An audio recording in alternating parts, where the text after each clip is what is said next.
Hello everyone! Today we are going to be drawing some watercolor apples. Rather than creating a realistic piece, I wanted to come back with something light and easy. Let's get into it! For today's tutorial, I'm going to be using the Sublime Watercolor pack and the wood canvas that is included in the pack. Everything will be linked below. As for the brush, we are going to be using the hard edge round brush, and I've created a color palette that you can download, and we'll start off with this color here, a light red, and we're just going to simply draw an apple shape, kind of like a circle but kind of shaped like an apple as well, like this. And you'll want to fill in the entire apple in one go. So try not to let go of the pencil and fill everything in. Once you fill in the apple, you'll want to go over it again with the same color. I'm just going to go over the right side because that side will have the shadow. And you'll want to go over it in some areas, but not the entire apple. Afterwards, we'll use this light pink to kind of go over this area here. And feel free to use whatever color you like to fill in the apple. Apples are multicolored, so it's best to use different colors.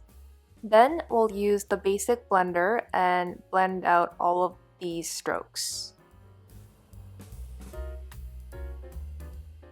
Feel free to leave in some strokes if you like that effect. Here is the blended apple now, and I'm going to make a new layer on top and make it a clipping mask.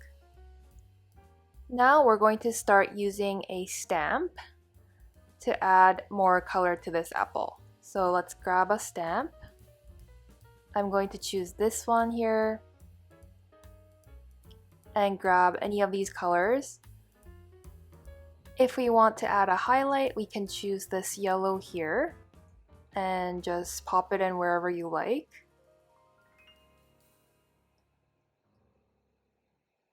And I'm going to use a red, make the stamp bigger, and fill in the apple a little more. When you zoom out, you'll be able to see areas that you may not like, so I'm just going to blend that out.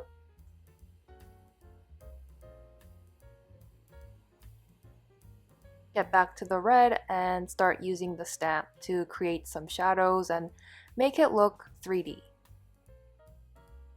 Watercolor is often multicolored, so you can add different variations of red to make it look more realistic.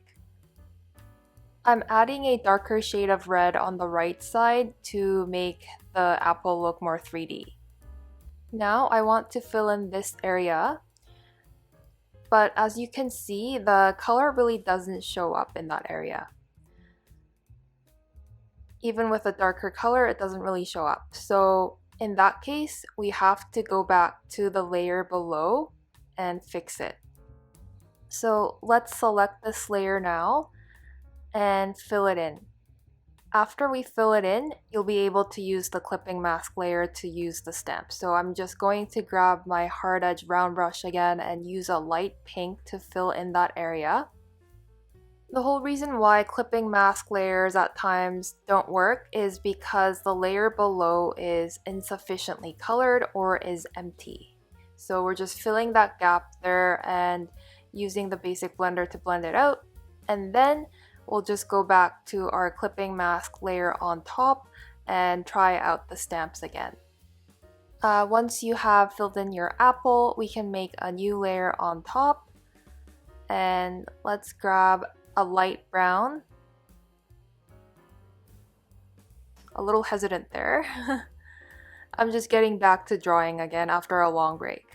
Let's grab the hard edge round brush and we'll just draw a little branch here.